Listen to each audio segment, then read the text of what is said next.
اللہ اللہ اللہ اللہ اللہ اس رمضان المبارک میں خواتین کے بیان میں گھر کے لڑائی جھگڑے کیوں ہوتے ہیں اور ان کو کیسے ختم کیا جا سکتا ہے، مستقل یہی عنوان رہا۔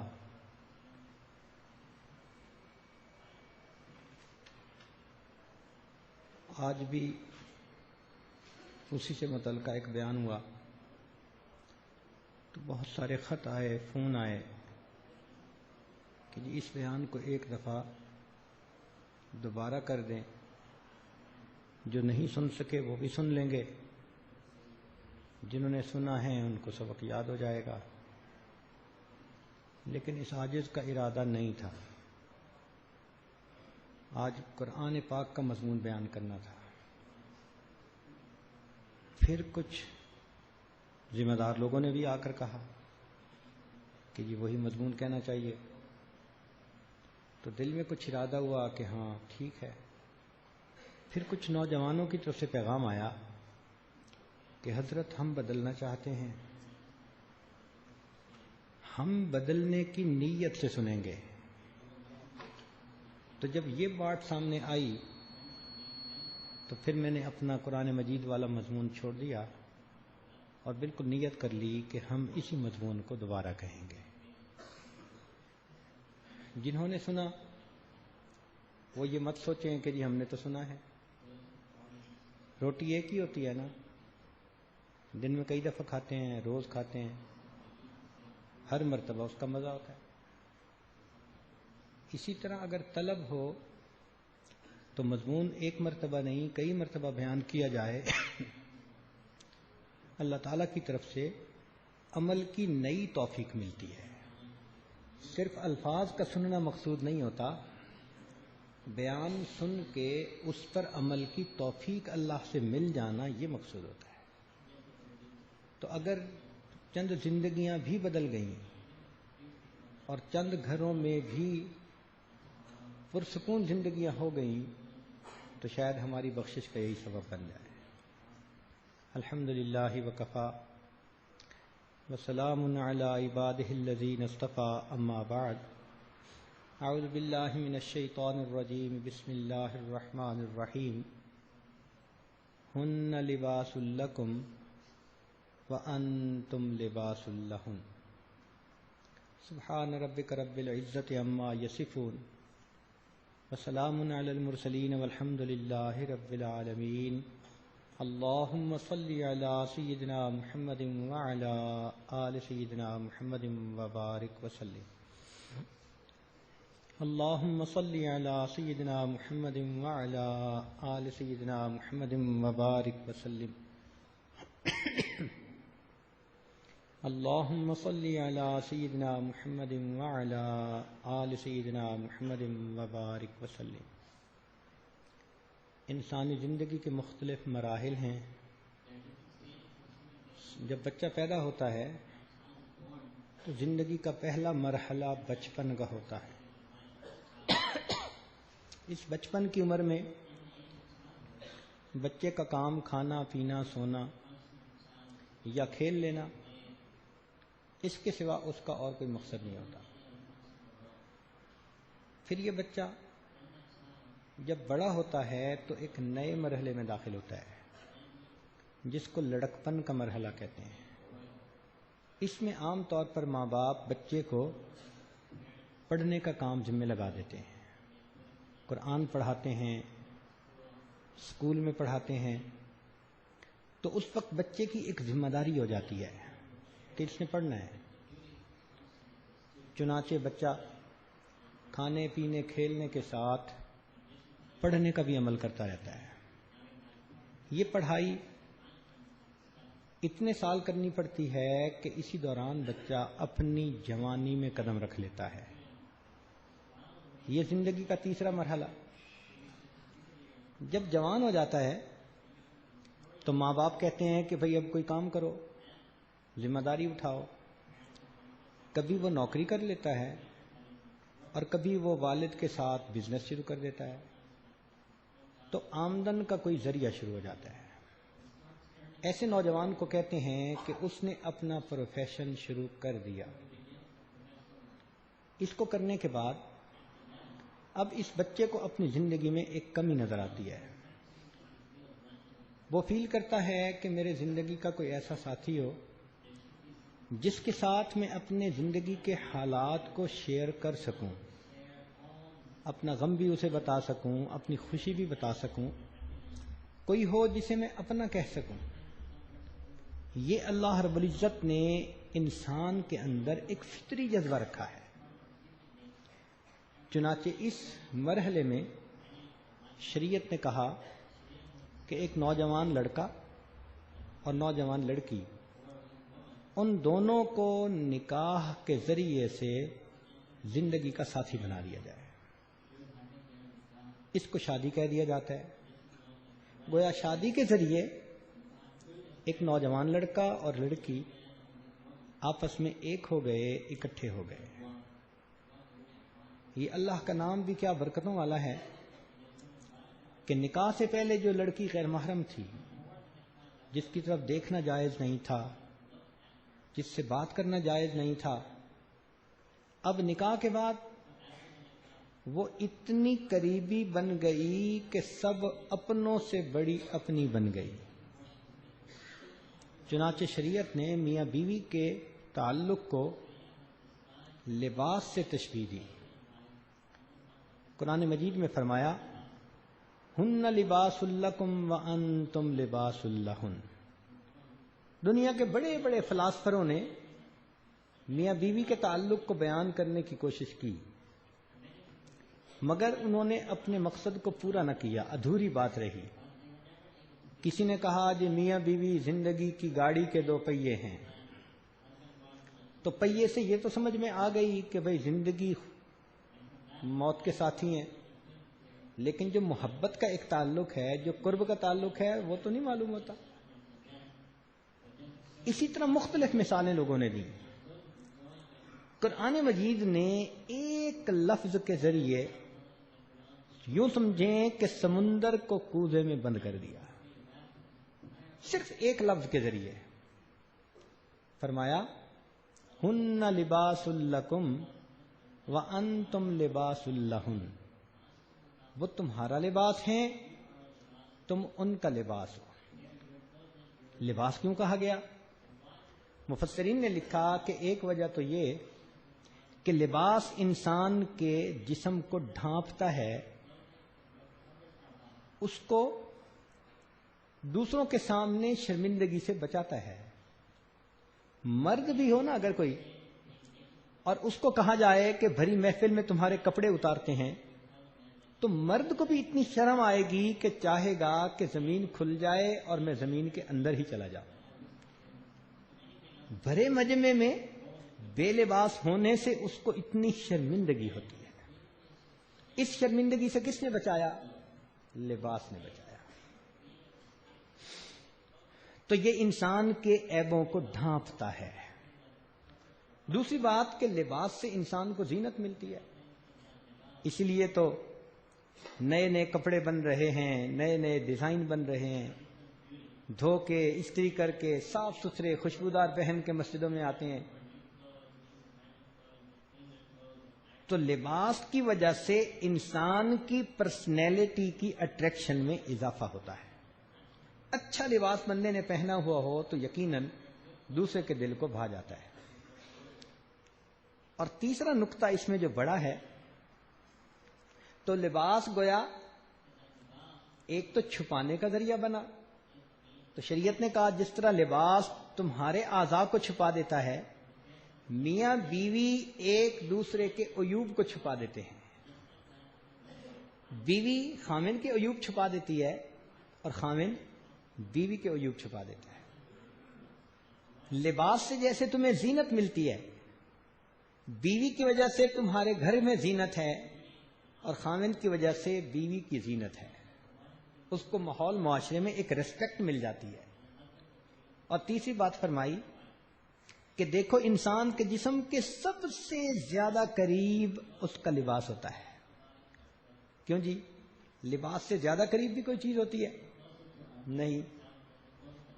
سب سے زیادہ جسم کے قریب کیا ہے؟ لباس ہے. تو شریعت نے اس طرف بھی اشارہ کیا کہ دیکھو اب تم جو زندگی کے ساتھی بن رہے ہو تو جس طرح جسم کے سب سے زیادہ قریب اس کا لباس ہوتا ہے، اب خاوند کے لیے سب سے زیادہ قریب اس کی بیوی، اور بیوی کے لیے سب سے قریب اس کا خاوند ہوتا ہے.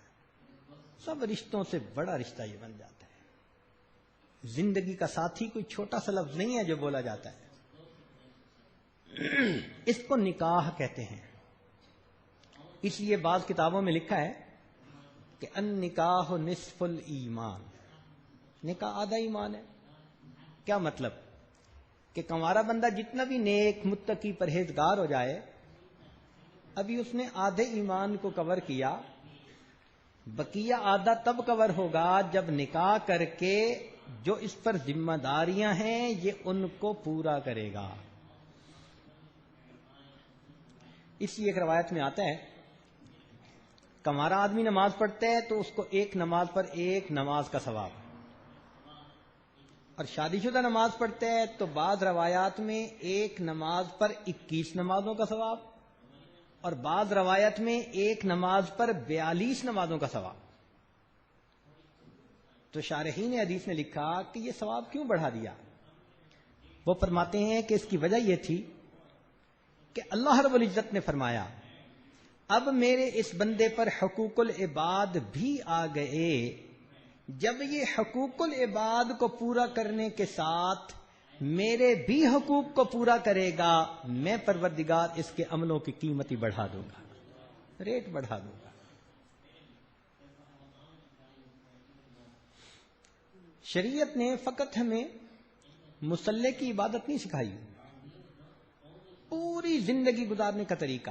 یہی تو حسن و جمال ہے اس دین اسلام کا، یہی خوبصورتی ہے شریعت کی. قدم قدم پہ اوپر ہمیں گائیڈنس ملی.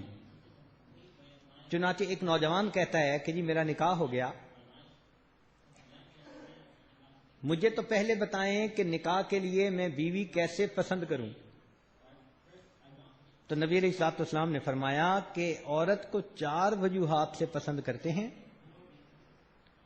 یا تو اس کو خوبصورتی کی وجہ سے پسند کرتے ہیں، جمالہا.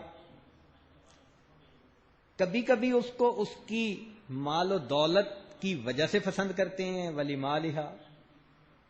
اور کبھی کبھی اس کو اونچے خاندان، ولی حسبہا، اونچی فیملی کی وجہ سے پسند کرتے ہیں. اور کبھی کبھی والدینہا، اس کی نیکی اور دینداری کی وجہ سے اسے پسند کرتے ہیں. تو نبی علیہ السلام نے فرمایا کہ تم اپنی بیویوں کو ہمیشہ دین کی وجہ سے پسند کرو. چنانچہ نیکوکار بیوی جو ہوگی وہ زندگی کی بہترین ساتھی ہوگی. جو خدا کی وفادار نہیں وہ بندے کی کیا وفادار ہوگی. جس سے آنچل ہی نہیں سر کا سنبھالا جاتا، اس سے کیا خاک تیرے گھر کی حفاظت ہوگی. تو شریعت نے کہا کہ تم بیوی کو نیکی اور دین کی بنیاد پر پسند کرو. چنانچہ جب نکاح ہو جاتا ہے، میاں بیوی زندگی کے ساتھی، شریعت نے انہیں ایک تعلیم دی.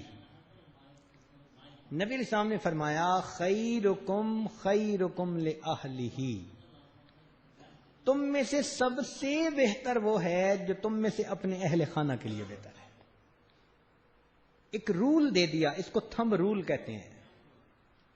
اگر کسی بندے کے بارے میں آپ جاننا چاہیں کہ یہ کیسا ہے، فرمایا اس کے دفتر سے پتہ مت کرنا، بزنس سے اندازہ مت لگانا، اس کے دوستوں سے اندازہ مت لگانا.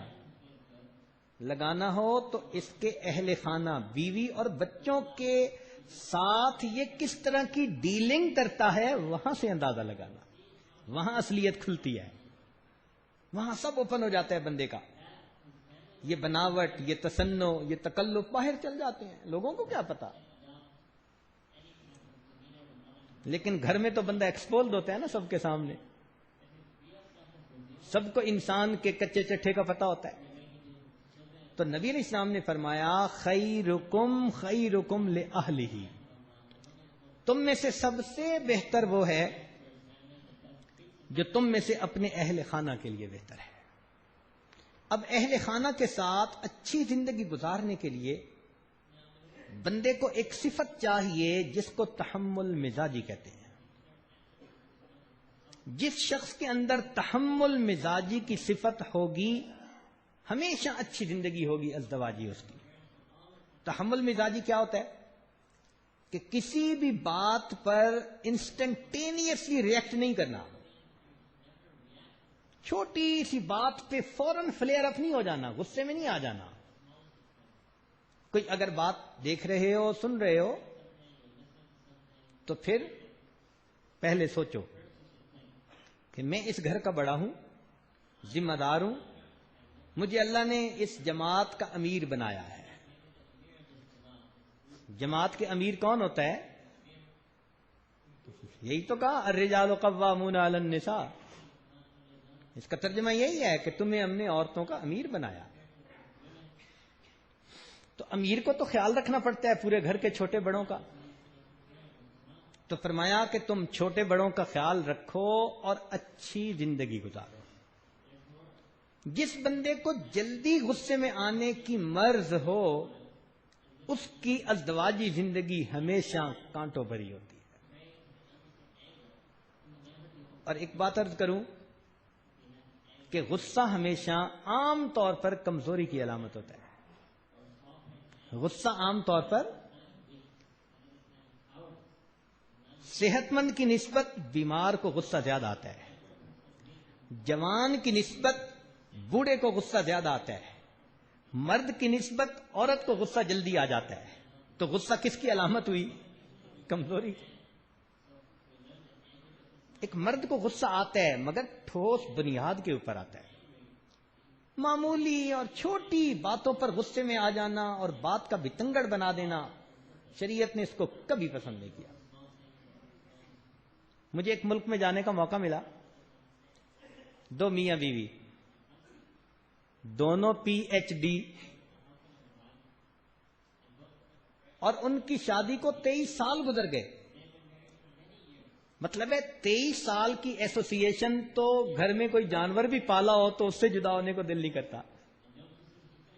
یہ میاں بیوی کی 23 سال کی ایسوسی ایشن، ان کے درمیان طلاق ہو گئی. اور طلاق پتہ کس وجہ سے ہوئی؟ ایک دن خاوند کی طرح آنکھ دیر سے کھلی، دفتر جانے کا وقت ہو چکا تھا تو وہ اٹھا، اس نے کہا کہ میں ٹوتھ برش کروں، تو کوئی واش روم کے اندر تھا، آکوپائیڈ تھا. اس نے کیا کیا کہ وہ کچن کے اندر چلا گیا تو وہاں جو شینک لگا ہوتا ہے نا کچن میں، وہاں اس نے جلدی سے ٹوتھ برش کیا آدھے منٹ میں اور ناشتہ کیے بغیر وہ دفتر کی طرف بھاگ گیا. میٹنگ میں جانا تھا. اب بیوی صاحبہ جب آئیں اور انہوں نے دیکھا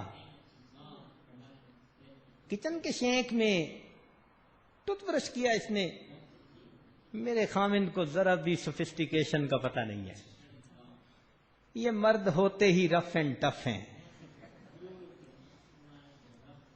PhD تھی نا، سارا دن اسی پر سوچتی رہی. چنانچہ شام کو جب خامد آیا الجھنا شروع کر دیا، تم اتنا پڑھ لکھ گئے ہو، تمہیں ذرا بھی تمیز نہیں ہے، کچن کے شینک میں بھی کوئی ایسا کرتا ہے. اب دونوں میں آرگومنٹ شروع ہو گئے اور یہ آرگومنٹ بڑھتے بڑھتے اتنے بڑھے کہ اس پوائنٹ کے اوپر دونوں کے درمیان ڈائیورس ہو گئی. کتنی معمولی سی چیز ہے. میں نے جب سنا تو سنانے والے کو میں نے مسکرا کر کہا کہ ہاں مجھے لگتا ہے واقعی دونوں PhD تھے. تو وہ میری طرف غور سے دیکھنے لگا، کہنے لگا حضرت خیر تو ہے، آپ کیسے عجیب انداز سے کہہ رہے ہیں کہ دونوں PhD. میں نے کہا میں انگریزی کا نہیں کہہ رہا، PhD پھرا ہوا دماغ. دونوں کے دماغ پھرے ہوئے تھے. تو بات ایسی ہے اتنی معمولی سی بات پہ جو بندہ گھر برباد کر بیٹھے، اس کا دماغ پھرا ہوا نہیں تو پھر اور کیا ہے؟ تو جو چیز سب سے زیادہ ضروری ہے ازدواجی زندگی میں، اس کو کہتے ہیں تحمل مزاجی۔ شریعت نے بھی کہا پہلے تولو پھر بولو۔ سوچو پہلے ٹھنڈے دل و دماغ سے کہ مجھے اگر ایک بات کہنی ہے تو کس موقع پہ کہوں یا کس انداز سے کہوں کہ یہ بات اگلے بندے کے خانے میں بیٹھ جائے۔ موقع کی بات سونے کی ڈلیوں کی مانند ہوتی ہے۔ آپ گھر آئے، بیوی کو مسلح پہ بیٹھے دیکھا، صرف 2 فکرے بول دیں اس کی تعریف کے کہ مسلح پہ بیٹھی تو آپ مجھے بہت پیاری لگتی ہیں۔ ایک فکرہ جو ہے آپ کی بیوی کو ہمیشہ کے لیے نماز کا پابند بنا دے گا۔ تو برموقع برمحل بات کو کرنا یہ خاوند کی ذمہ داری ہوتی ہے۔ اچھے انداز سے آپ اس سے بات کر لیں، وہ ماننے کو تیار۔ یہ ذہن میں رکھیں، ہمارے ماحول معاشرے میں کفار کے ملک کی بات نہیں کر رہا، ہم مسلمان لوگ جو ہیں ہمارے ماحول معاشرے میں 100 بچیاں جو اپنے گھر سے چلتی ہیں تو شاید 99% سے زیادہ سب کی یہ نیت ہوتی ہے کہ ہم نے جا کے گھر کو آباد کرنا ہے۔ سب کی یہ نیت ہوتی ہے۔ آگے اب ان لاز کے گھر کے حالات ہیں۔ محبتیں مل گئیں تو گھر آباد ہو گئے، نفرتیں ملنی شروع ہو گئیں اور اس بچی کو فوراً باڈی سمجھ کے گھر سے نکالنا شروع کر دیا تو پھر گھر برباد ہو گیا۔ سوچیں، جب وہ بچی گھر چھوڑ کے جاتی ہے والد کا تو کتنی قربانی کرتی ہے۔ جس گھر میں پلی، ماں سے جدا، باپ سے جدا، بہنوں سے جدا، بھائیوں سے جدا، قریب میں جہاں پڑھی جو اس کی سہیلیاں دوست بنی ہوئی تھیں، بچیاں عورتیں، ان سے جدا، بالکل ایک نئے انجانے ماحول میں وہ چلی جاتی ہے اکیلی۔ ایک نازک سی جان ہے، خاوند کی خاطر کتنی قربانی کر کے جا رہی ہے۔ پتہ ہے اس کو گھر سے جدا ہونے کا صدمہ کتنا ہوتا ہے؟ اتنے صدمے کو سہ کے اور خاوند کی خاطر قربانی کر کے جب وہ خاوند کے گھر پہنچتی ہے تو آگے سے خاوند صاحب اس کو اماں کے حوالے کر دیتے ہیں، یا پھر خاوند کی اماں اس کے اوپر کمنٹس کرنے شروع کر دیتی ہے۔ اٹھنا بیٹھنا چلنا ایک ایک چیز کو تولا جا رہا ہوتا ہے۔ اس کو یہ نہیں آتا، اس کو تو ٹرے اٹھانا نہیں آتا، گلاس رکھنا نہیں آتا۔ اس بیچاری کو وہاں سولی پہ لٹکنا پڑتا ہے۔ ایسی حالت ہوتی ہے، میری ہر نظر تیری منتظر، تیری ہر نظر میرا امتحان۔ ہر بندہ اس کو تولنے پہ لگا ہوتا ہے۔ بھائی وہ نئی بچی، کم عمر بچی، بھولی بھالی بچی، اس کو زندگی کا کیا پتا، ازدواجی زندگی کیا ہوتی ہے۔ فرسٹ ٹائم وہ گھر سے نکلی ہے، محبتیں دیں، پیار دیں، اس کو پرسکون ماحول دیں۔ وہ کم عقل اور بے سمجھ تو نہیں ہے، وہ آپ کے ماحول میں بڑے آرام سے ایڈجسٹ ہو جائے گی۔ تو یہ محبتیں دینا یہ خاوند کی ذمہ داری۔ نبی علیہ السلام نے فرمایا خیرکم خیرکم لأہلہ، تم میں سے سب سے بہتر وہ ہے جو تم میں سے اپنے اہل خانہ کے لیے بہتر ہے۔ ہمارے علاقے میں ایک گاؤں میں ایک عجیب واقعہ پیش آیا، پرانا، ابھی ذہن میں آیا تو اس لیے سناتا چلوں نوجوانوں کو۔ ایک صاحب کی شادی ہو گئی اپنی کزن کے ساتھ۔ اب وہ لڑکی بڑی خوبصورت تھی اور یہ لڑکا بالکل ہی سادہ نارمل سی شکل کا لڑکا تھا، کوئی خاص تعلیم بھی نہیں، کوئی سٹیٹس بھی نہیں، مگر خاندانی رشتوں کی وجہ سے ماں باپ نے شادی کر دی۔ لڑکی کو بالکل ہی پسند نہ آیا، اس کا جی چاہے میں اس کی شکل ہی نہ دیکھوں۔ چنانچہ 2-4 دن کے بعد جب وہ گھر واپس گئی تو خاوند اس کو وہاں چھوڑ کے آیا۔ طے ہوا تھا کہ 3 دن کے بعد لے جاؤں گا۔ 3 دن کے بعد لینے کے لیے جو گیا تو ماں باپ نے لڑکی کو رخصت کر دیا۔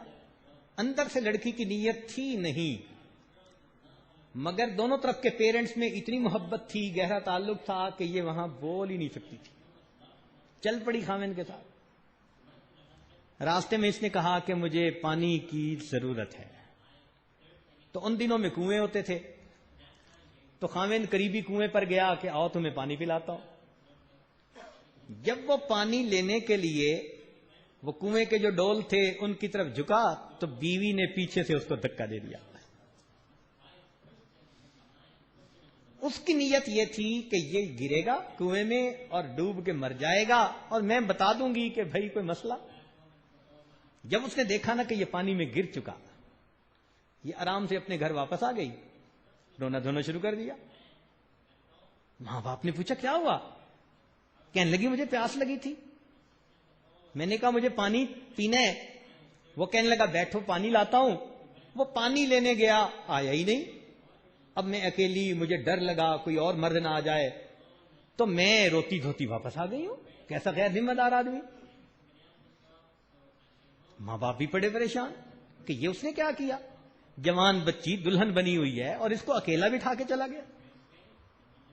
اللہ کی شان کہ دوسری طرف وہ نوجوان جب نیچے گرا، تیرنا نہیں آتا تھا، مگر جو ڈول ہوتے ہیں نا اس کی رسی پہ اس کا ہاتھ پڑ گیا۔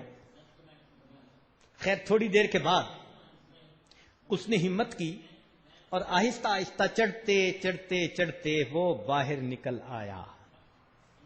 اب اس نے ذرا سوچا کہ مسئلہ کیا۔ اس نے کہا لگتا ہے کہ بیوی مجھ سے دلی طور پہ خوش نہیں ہے، مگر مجھے بھی تو ایسی چاند سی بیوی نہیں مل سکتی، اس لیے مجھے جانا ہے اس کو لینے کے لیے۔ اس نے اپنے کپڑے وغیرہ خشک کیے، اپنے حالت تھوڑا ٹھیک کی اور چل پڑا۔ واپس آیا مسکراتے چہرے کے ساتھ۔ اب ساس بھی غصے ہو رہی ہے، سسر بھی غصے ہو رہا ہے، اتنے غیر ذمہ دار ہو، تم نے ہماری بیٹی کو اس طرح بٹھا دیا اور چلے گئے۔ مسکراتے کہنے لگا بس مجھے ذرا دیر ہو گئی، بس کوئی بات نہیں، آپ چلو اس کو بھیجیے۔ اب جب ہنستے مسکراتے اس نے بات کی تو ماں باپ نے بھیج دیا، چلو بیٹی جاؤ۔ یہ اپنی اس بیوی کو لے کر آیا۔ یہ بندہ کہتا ہے کہ اس کے بعد پوری زندگی میں نے اپنی بیوی کو کبھی نہ جتلایا کہ تم نے میرے ساتھ کیا کیا۔ یہ فرق ہوا کہ وہ بیوی ساری زندگی میرے جوتوں میں پڑی رہتی تھی، وہ مجھے اپنا محسن سمجھتی تھی۔ کتنا ظرف ہے اس بندے کا، میں نے کیا کیا، جواب میں اس نے میرے ساتھ کیسے اچھا سلوک کیا۔ کہنے لگا ہماری زندگی کے اس راز کو کوئی نہیں جانتا، مگر میرے بڑے دل کرنے نے اس بیوی کو ہمیشہ کے لیے میری باندی بنا دیا، اور میری زندگی بڑی پرسکون گزری۔ تو معلوم ہوا کہ خاوند جب دل بڑا کرتا ہے، چھوٹی موٹی چیزوں کو نظر انداز کر لیتا ہے، تو پھر بیوی کے دل میں بے اختیار اس کی محبت آتی ہے۔ اس کو کہتے ہیں to run a big show one should have a big heart. پریشانیاں بھی آ جاتی ہیں تو پریشان ہونے کی ضرورت نہیں ہے۔ High winds blow on high mountains, اونچے پہاڑوں پر تیز آندھیاں چلتی ہیں کئی دفعہ، تو انسان کی زندگی میں بھی اس طرح کے حالات آتے ہیں۔ تو سب سے اہم بات کیا ہے؟ تحمل مزاجی۔ جو نوجوان شادی کے بعد ذرا کول مائنڈڈ ہو کے رہتے ہیں، بیوی نے کہی تو سن لی، والدہ نے کہی تو سن لی، پھر اینالائز کیا کہ اب مرد ہونے کے ناطے مجھے کیا کہنا ہے، اور پھر حق بات کہی، بیوی کو سپورٹ کرنا ہے، یقیناً اس کو سپورٹ کیا، سمجھانا ہے تو موقع ڈھونڈا کہ جس بات اس کی بات بیوی کے دل و دماغ میں اتر جائے۔ اتنی سی سمجھداری کر لینے سے بندے کا گھر آباد ہو جاتا ہے۔ چنانچہ نبی علیہ السلام نے فرمایا خیرکم خیرکم لأہلہ، تم میں سے سب سے بہتر وہ ہے جو تم میں سے اپنے اہل خانہ کے لیے بہتر ہے۔ یہ درگزر سے کام لینا پڑتا ہے۔ جو بھی بڑا ہوتا ہے نا، باس ہوتا ہے، اس کو درگزر سے کام لینا پڑتا ہے۔ اللہ تعالیٰ نے مشینری میں بھی کلیئرنس ٹالرنس رکھی ہے. یہ جتنی مکینیکل مشینری فٹ ہوتی ہے نا، اس کے اصول ہیں. شیفٹ اتنی موٹی ہوگی تو بیرنگ کا سائز اتنا بڑا ہوگا. باقاعدہ ان کے اندر تھاؤزینڈز کے حساب سے کلیئرنس ٹالرنس ہوتی ہے، تب جا کے وہ مشینری فٹ ہوتی ہے اور چلتی ہے. تو انسانوں میں اگر کلیئرنس ٹالرنس زیرو ہو جائے تو پھر انسان کی زندگی کی گاڑی کیسے چلے گی؟ اور پرفیکٹ تو دنیا میں کوئی بھی نہیں ہے. خامد اگر بیوی کی عیب تلاش کرے اور اس کو 100 عیب نظر آئیں تو بیوی ڈھونڈنا شروع کر دے تو 1000 عیب میرے خیال ہے بیوی بھی نکال لے گی. تو ایک دوسرے کے عیبوں پر نظر رکھنا تو کوئی عقل مندی نہ ہوئی. ایک دوسرے کی اچھائیوں پہ نظر رکھیے، توڑ کی بجائے جوڑ کی نظر سے ایک دوسرے کو دیکھیے کہ ہماری محبت کیسے بڑھ سکتی ہے، ہم کیسے پرسکون زندگی گزار سکتے ہیں. چنانچہ نبی علیہ السلام نے ارشاد فرمایا وَأَنَا خَيْرُكُمْ لِأَهْلِي، اور میں اپنے اہل خانہ کے لیے تم میں سے سب سے زیادہ بہتر ہوں. پریکٹیکل مثال دے دی. چنانچہ نبی علیہ الصلوۃ والسلام نے جب نبوت کا اعلان فرمایا تو سب سے پہلے اس اعلان کو کس نے قبول کیا؟ بیوی نے، عورت نے. آج ہماری بیویاں، سارا جہان کہتا ہے جی یہ بڑے صوفی ہیں، بیوی کہتی ہے مجھ سے پوچھو.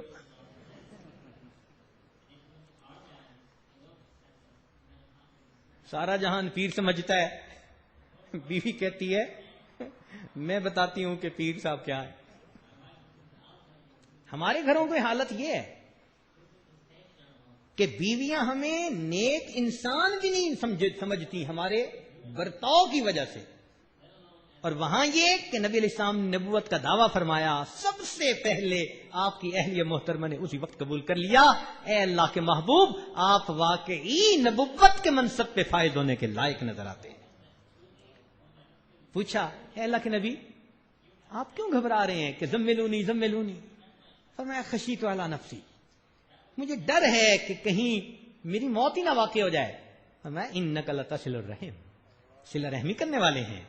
تکسب المعدوم، تقرع الضیف،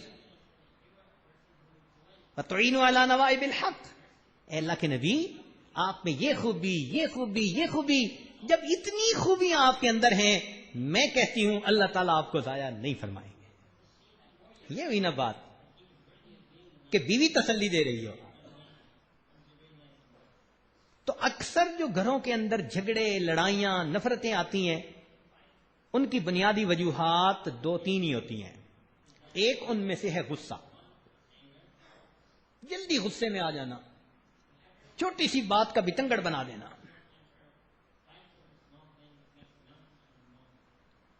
تو جلدی غصے میں آنا یہ اچھے انسان کی علامت نہیں ہوتی. غصہ آتا ہے، یقیناً آتا ہے، مگر غصے والی باتوں پر، بیکار باتوں پہ غصہ آنا تو بیوقوفوں کی علامت ہوتی ہے. چھوٹی چھوٹی بات. تو تحمل مزاجی، ہر چیز کو پازیٹو انداز سے سوچیں، بات سمجھ میں آ جائے گی. تو ایک الفت محبت پیار کے ساتھ گھر میں زندگی گزارنا، اور دوسری چیز نبی علیہ الصلوۃ والسلام نے اس بات کی بھی مثال دی کہ بیوی میاں کا تعلق چونکہ محبت کا ہوتا ہے، ناز کا ہوتا ہے بیوی کا تعلق، تو کبھی بیوی ناز کی وجہ سے کوئی ایسی بات بھی کر جاتی ہے تو فرمایا کہ انسان ہونے کے ناطے اعتدال کے ساتھ اس کو درگزر کر دے. بیوی ہے نا، شریعت نے ان کو ناقصات العقل کہا. ناقصات العقل کا کیا مطلب؟ ناقصات العقل کا یہ مطلب نہیں کہ عقلی طور پہ وہ کمزور ہوتی ہیں، نہیں. عورتیں کئی مرتبہ عقلی طور پہ مردوں سے زیادہ تیز ہوتی ہیں. آپ اسکول کے نمبر دیکھیں نا، لڑکوں سے لڑکیوں کے نمبر زیادہ ہوں گے، تو ناقصات العقل کہاں سے آ گئی؟ شریعت نے جو کہا نا ناقصات العقل، اس کا مقصد یہ تھا کہ یہ ذرا جذباتی سوچ رکھتی ہیں. کسی سے محبت ہو تو ہائے میں قربان، اور کسی سے ذرا نفرت ہوئی تو کہتی ہیں یہ روح زمین سے بالکل نیچے زیر زمین چلا جائے. ابھی یہ جو جذباتی پنا ہے نا ان کا، اس وجہ سے فرمایا کہ وہ ان کے عقل پر غالب آ جاتے ہیں، لہذا ان کی عقل ناقص ہوتی ہے. تو اس ناقصات العقل سے پھر توقع بھی تو کرنی چاہیے نا، کہ کبھی مس انڈرسٹینڈ کر جاتی ہے، کبھی پتہ نہیں کس موڈ میں، تو ناز کی وجہ سے کبھی ایسی بات کر جاتی ہے، تو خامد کو برداشت کر لینا چاہیے. دیکھیے نبی علیہ الصلوۃ والسلام اللہ کے پیارے حبیب صلی اللہ علیہ وسلم گھر میں اپنے اہل خانہ کے ساتھ محبت پیار کی زندگی ہوتی تھی، چھوٹی موٹی باتیں برداشت کر لیتے تھے. چنانچہ ایک مرتبہ عائشہ صدیقہ رضی اللہ تعالیٰ عنہ کسی بات پہ ذرا خفا روٹھ گئیں، تو نبی علیہ السلام نے محبت کی باتیں کی. اتنے میں صدیق اکبر عنہ بھی آ گئے. تو نبی علیہ الصلوۃ والسلام نے فرمایا ابو بکر آپ ذرا ہماری بات میں فیصلہ کر دیں. تو صدیق اکبر عنہ نے کہا جی. تو اب بات چلی کہ بات کون بتائے، بیوی بتایا یا خامد؟ تو نبی علیہ السلام نے فرمایا کہ ہاں میں تمہیں بات بتاتا ہوں. جب نبی علیہ السلام نے فرمایا نا کہ میں بات بتاتا ہوں، تو عائشہ صدیقہ رضی اللہ عنہا تھوڑی خفا تھی، کہنے لگی ہاں بالکل آپ بتائیں مگر ٹھیک ٹھیک بتائیں. اب جب انہوں نے یہ لفظ کہہ دیا نا کہ ٹھیک ٹھیک بتائیں، تو ابو بکر صدیق رضی اللہ عنہ نے تو بیٹی تھی نا، زور کا ایک تھپڑ لگایا اس کے. اب جب تھپڑ پڑا وہ نبی علیہ السلام کے پیچھے چھپی دوسرے سے بچنے کے لیے. نبی علیہ السلام نے فرمایا ابو بکر ہم نے آپ سے ایک بات کا فیصلہ کرنے کے لیے کہا تھا، یہ تو نہیں کہا تھا جو کیا ہے آپ نے. اچھا آپ جائیں ہم آپس میں فیصلہ خود کر لیں گے. ابو بکر صدیق رضی اللہ عنہ چلے گئے. تو عائشہ صدیقہ رضی اللہ تعالیٰ عنہ جو پیچھے چھپی ہوئی تھیں وہ باہر آئیں. تو نبی علیہ السلام نے مسکرا کر کہا کہ دیکھا ابو کے دوسرے تھپڑ سے تمہیں میں نہیں بچایا ہے نا. اتنی سی بات کرنے سے ان کا سب غصہ ختم ہو گیا. تو معلوم ہوا کہ انسان ہونے کے ناطے نیک متقی خشیت الہی رکھنے والا بندہ، اس پر بھی کبھی ایسی کیفیت آ جاتی ہے، ناز کی، کوئی غیرت کی، کوئی بات کی.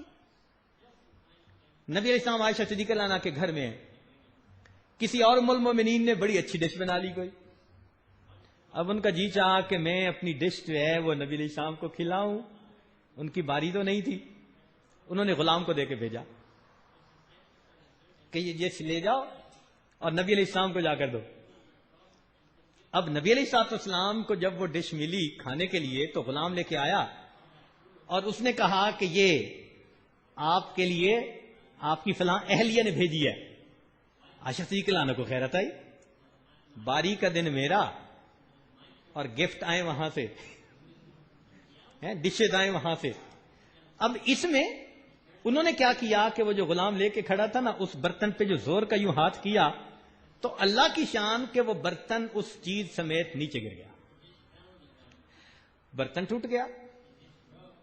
اللہ کے پیارے حبیب صلی اللہ علیہ وسلم نے اپنے مبارک ہاتھوں سے وہ نیچے گری ہوئی جو چیز تھی، بالفرض حلوہ تھا یا کیا تھا، وہ اٹھا کے دوسرے برتن میں ڈالی اور اسی جیسا برتن عائشہ صدیقہ رضی اللہ عنہا کا اٹھا کر اس غلام کو دیا اور اس کو کہا کہ یہ لے جاؤ. اور تمہاری والدہ کو اصل میں غیرت آ گئی تھی. یہ نبی علیہ السلام نے الفاظ کہا.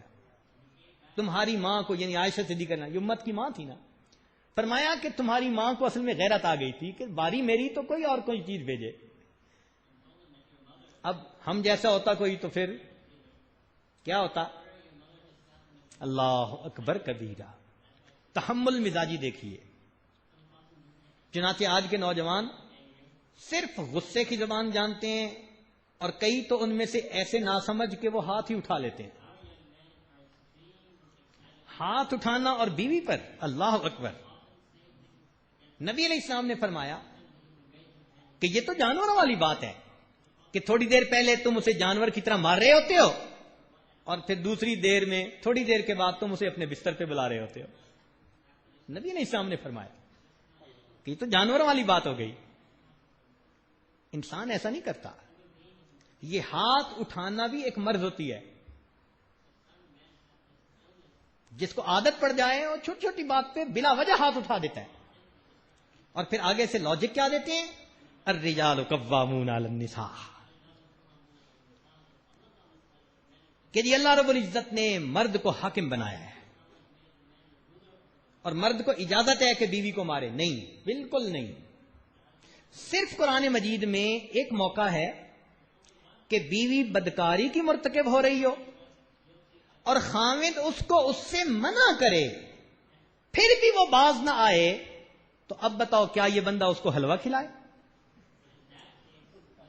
بتائیں نا بھائی. جو منع کرنے کے باوجود بھی بدکاری سے باز نہ آ رہی ہو تو پھر شریعت نے کہا اب تھوڑا اس کا دماغ سیدھا کر دو, اور وہ بھی اعتدال کے ساتھ. اس سچویشن میں شریعت نے کہا ہے. یہ نہیں ہے کہ ذرا سی بات پہ تھپڑ لگا دیا, جوتا لگا دیا. وہ کسی کی بیٹی ہے, فرمایا تمہاری زر خرید باندھی نہیں ہے اور تمہاری زندگی کی ساتھی ہے. اس بری طرح اگر ہم بیویوں کو مس ہینڈل کریں گے تو کیسے گھر آباد ہوگا؟ چنانچہ بیچاریاں سہم جاتی ہیں اور ایسے سمجھتی ہیں کہ ایک ظالم اور جابر کے ساتھ ہمیں زندگی کا وقت گزارنا ہے. وہ دلوں کی محبتیں مر جاتی ہیں, وہ الفتیں ختم ہو جاتی ہیں.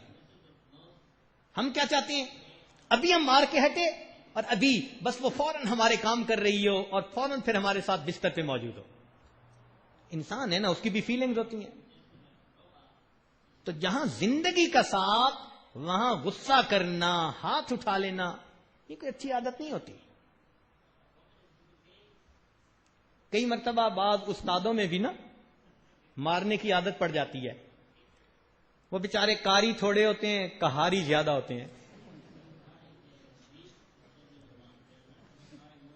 چھوٹی چھوٹی بات پہ ہاتھ اٹھا دیتے ہیں. بچہ سبق پڑھ رہا ہے, وہ بھول سکتا ہے. اب بھولنے کا یہ مطلب تو نہیں کہ بھائی بس ہاتھ ہی اٹھاؤ فوراً. ہم نے ایک مرتبہ اپنے ادارے میں یہ فیصلہ کیا کہ ہم نے نہیں مارنے دینا, پیار سے سمجھائیں, مار نہیں سکتے. خیر ہم نے ڈنڈے جو تھے سارے وہ گم کروا دیے.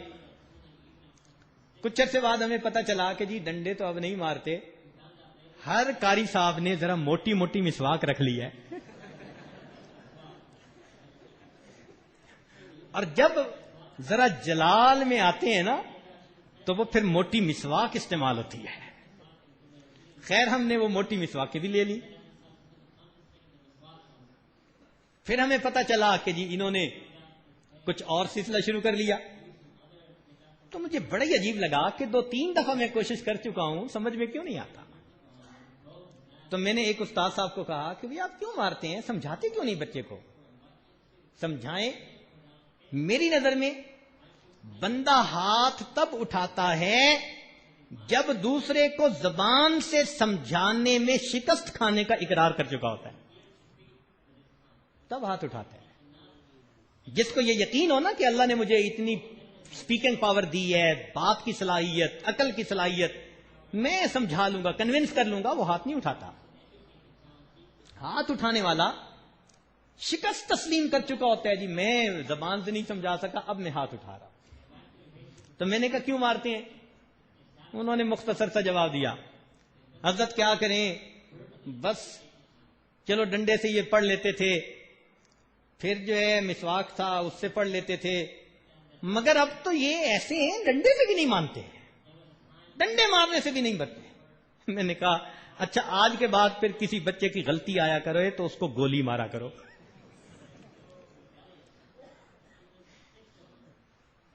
اللہ کے بندے, کوئی سمجھنے والی بات ہے. تو جس طرح بچوں کے ساتھ استادوں کا معاملہ, ایک استاد اللہ کے پیارے حبیب صلی اللہ علیہ وسلم ہے, انس رضی اللہ عنہ کہتے ہیں کہ میں جب نبی علیہ السلام کی خدمت میں آیا, میری والدہ ام سلیم لے کر آئیں تو میری عمر 9 سال تھی, اور میں کم و بیش 9-10 سال نبی علیہ السلام کی خدمت کرتا رہا. فرماتے ہیں 10 سال میں اللہ کے حبیب نے نہ کبھی مجھے مارا, نہ ڈانٹا, نہ بد دعا دی, نہ کبھی مجھے کوسا.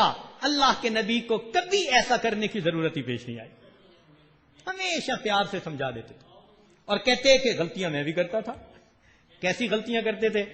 کہنے لگے نبی علیہ السلام نے انگوروں کا خوشہ بھیجا کہ جاؤ میری طرف سے اپنی والدہ کے لیے ہدیہ لے جاؤ. میں لے کے چل پڑا. خیال آیا کہ ان کا ذائقہ کیسا. میں نے ایک چکھا, وہ بڑا اچھا لگا. پھر میں نے دوسرا چکھا. اب میں چل بھی رہا ہوں اور ایک کھا بھی رہا ہوں. کہنے لگے کہ پتہ تب چلا کہ ابھی گھر آیا نہیں تھا اور انگور سارے ختم. انگور سارے ختم. کہتے ہیں میں چپ کر کے واپس آ گیا. کئی دن گزر گئے. میری والدہ نبی علیہ الصلوۃ والسلام کی خدمت میں سلام کے لیے حاضر ہوئی تو قدرتاً نبی علیہ السلام نے پوچھ لیا کہ ام سلیم میں نے آپ کو انگوروں کا خوشہ بھیجا تھا, وہ انگور اچھے تھے؟ کہ اللہ کے نبی مجھے تو کوئی نہیں پہنچے. کہنے لگے نبی علیہ السلام خاموش. نبی علیہ السلام نے میری والدہ کو کچھ اور نہیں کہا. لیکن کیا ہوا کہ اب جب میں سامنے آیا تو نبی علیہ السلام نے آ کے میرا کان پکڑ کے مسکرا کے کہا انس میرے انگوروں کا خوشہ نکالو. اب نبی علیہ السلام جب مجھے دیکھتے مسکراتے اور مسکرا کے میرا کان پکڑ کے کہتے انس میرا خوشہ لاؤ کہ انگوروں کا. اللہ کتنی محبت اور پیار کے ساتھ سمجھا رہے ہیں. تو انسان گھر کے اندر محبت پیار کا ماحول رکھے, محبت پیار سے سمجھائے. مارنا اور بات بات کے اوپر جیسے کوئی آدمی دشمن کے ساتھ معاملہ کر رہا ہوتا ہے, یہ ہرگز اجازت نہیں اس کی. اللہ کے پیارے حبیب صلی اللہ علیہ وسلم نے محبت و پیار کی زندگی گزارنے کے لیے حکم دیا. چنانچہ ایک مرتبہ عائشہ صدیقہ رضی اللہ عنہا کسی بات پہ تھوڑا سا خفا ہوئی, یعنی موڈ آف ہوا تھوڑا سا. تو حدیث پاک میں آتا ہے کہ نبی علیہ السلام تشریف لائے اور آپ نے ان کا ناک پکڑ کر کہا اے منی سی عائشہ. حدیث کے یہ الفاظ کہ آئے نا تو ناک پکڑ کے کہا اے میری منی سی عائشہ. وہ فرماتی ہیں کہ اتنے پیار سے نبی علیہ السلام نے یہ الفاظ کہے کہ میں مسکرا پڑی, مسئلہ ہی ختم ہو گیا. لو اتنی سی بات ہوتی ہے. تو تھوڑا پیار سے بندہ ڈیل کر لے تو ناراضگیاں ختم ہو جاتی ہیں. نقطے کی بات سمجھ لیں کہ جو شخص پیار کے ذریعے اپنی بیوی کا دل نہ جیت سکا, یہ تلوار کے ذریعے بھی اپنی بیوی کا دل نہیں جیت سکے گا. تو محبت و پیار سے انسان گھر میں رہے, دہشت نہ پھیلا دے گھر کے اندر. بچے بھی کانپ رہے ہوں اور بیوی بھی کانپ رہی ہو. محبت پیار کی زندگی, الفتوں کی زندگی, یہ نبی علیہ الصلوۃ والسلام. اور آپ اتنا پیار گھر میں دیتے تھے کہ آپ کی بیویاں قربان ہوتی تھی. چنانچہ حدیث پاک میں آتا ہے کہ نبی علیہ الصلوۃ والسلام اپنی اہلیہ صاحبہ کو ایک مرتبہ 9 عورتوں کی کہانی سنانے لگے. سوچئے یہ اللہ کے محبوب صلی اللہ علیہ وسلم جنہوں نے جہنم کو بھی آنکھوں سے دیکھا, جنت کو بھی دیکھا, ان کے دل پہ اللہ کی ہیبت اور عظمت کا کیا عالم ہوگا, خشیت کا کیا عالم ہوگا. مگر اپنی بیوی کو وہ 9 عورتوں کی کہانی سنا رہے ہیں کہ عائشہ ایک عورت 9 عورتیں پانی بھرنے کنویں پر اکٹھی ہوئی تو انہوں نے کہا کہ آج ہر ایک اپنی حالت کو کھلا کھلا بیان کر دے. تو انہوں نے کہا ٹھیک. تو پہلی عورت نے کہا کہ میرا خاوند ایسا ہے, ایسا سلوک کرتا ہے, ایسا انسان ہے. دوسرے نے یہ کہا, تیسرے نے کہا. 9 عورتوں کی کہانی سنا کر ان میں ایک عورت ام زرع تھی, اس کے خاوند کا نام ابو زرع تھا.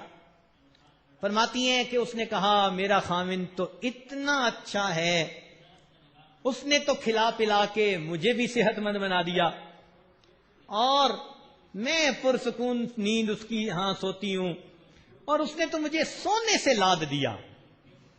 یعنی اس کی صفتیں بیان کی کہ وہ نرم طبیعت کا ہے, خوب خرچ کرتا ہے اور مجھے بہت محبتیں دیتا ہے, میرے ذہن میں کوئی پریشانی نہیں.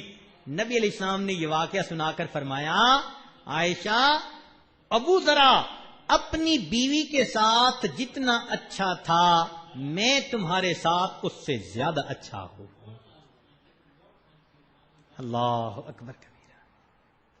کیوں جی, سنت کا اہتمام اگر ہم کرتے ہیں تو پھر نبی علیہ السلام کی اس سنت پہ بھی تو عمل کرنا چاہیے نا. ہم بھی تو بیوی کے لیے ایسے بن کے رہے نا کہ وہ دل سے کہے کہ ابو ذرا سے بھی زیادہ اچھے ہیں. ہم تو گھر کے اندر جاتے ہیں نا تو بس خشک ملا،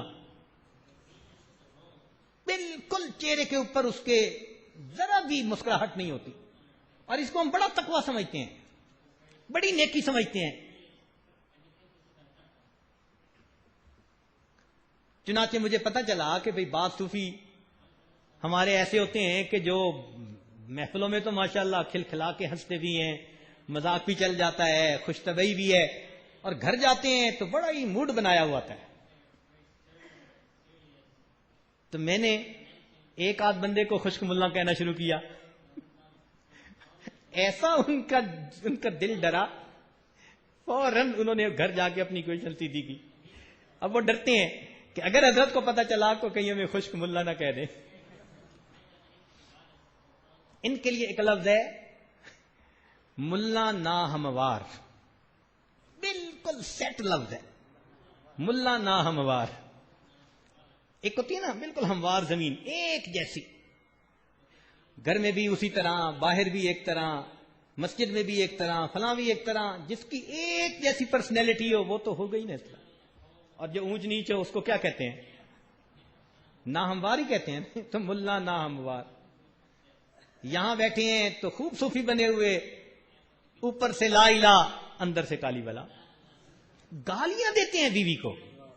کتنی عجیب بات ہے، چہرے پہ داڑھی ہو اور بندہ بیوی کو ماں بہن کی گالی دے رہا ہو. اللہ اکبر. حیران ہو جاتے ہیں، مغلظات بکتے ہیں اور سمجھتے ہیں چونکہ ہم خاوند ہیں لہذا ہمارا حق بنتا ہے. ہرگز نہیں. نبی علیہ الصلوۃ والسلام کی پوری زندگی میں کوئی ایسی بات نہیں نظر آتی کہ آپ صلی اللہ علیہ وسلم نے کسی کو گالی دی ہو. پوری زندگی میں. ہمیں تو نبی علیہ السلام کی زندگی کو اپنانا ہے نا.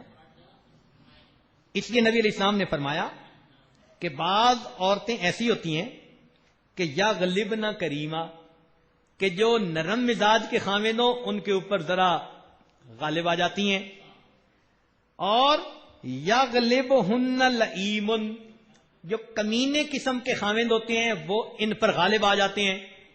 تو نبی علیہ السلام نے فرمایا، حدیث مبارکہ ذمہ داری سے عرض کر رہا ہوں، فرمایا احب ان اکون کریما مغلوبا، میں پسند کرتا ہوں کہ میں نرم خاوند بن کے رہوں اگرچہ بیوی مجھ پر غالب آ جائے. احب ان اکون کریما مغلوبا، یہ نبی علیہ الصلوۃ والسلام فرما رہے ہیں.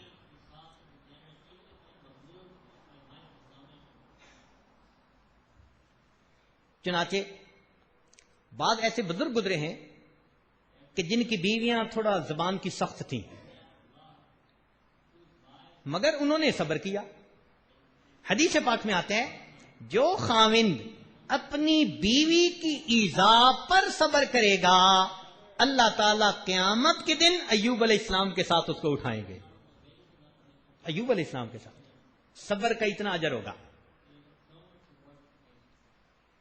مگر اس کا یہ مطلب بھی نہیں کہ بیویاں ہی اتنی بدتمیز بن جائیں، وہ بھی اپنی اوقات میں رہیں. ان کو ہم نے ان 9 دنوں میں ٹکا کے سمجھایا ہے. میں نہیں سمجھتا کہ بیویوں میں سے کوئی بیوی اب اپنے خاوند کے ساتھ بدتمیزی کی جرت کر سکتی ہے. اتنا بار بار بار بار ان کو سمجھایا.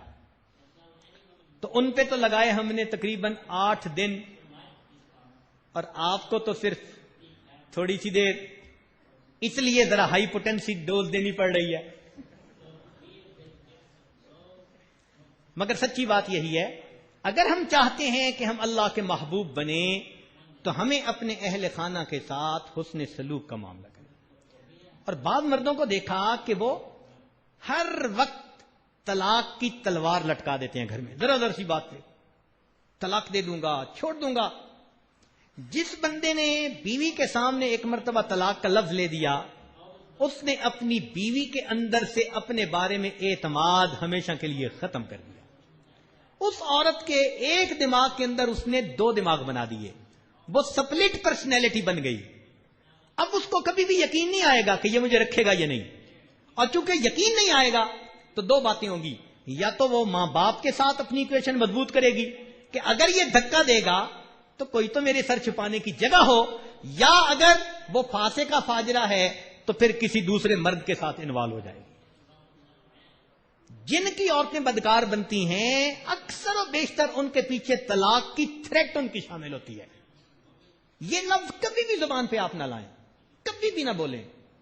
یہ ایک لفظ بول کے آپ بیوی کو ہلا کے رکھ دیتے ہیں، اس کی چھوٹا مسئلہ نہیں ہوتا اس کے لیے، تو بات بات پہ اس کو طلاق کی دھمکی، یہ کوئی عقل مندی ہے؟ ایسا نہیں کرنا چاہیے، ہرگز نہیں کرنا چاہیے۔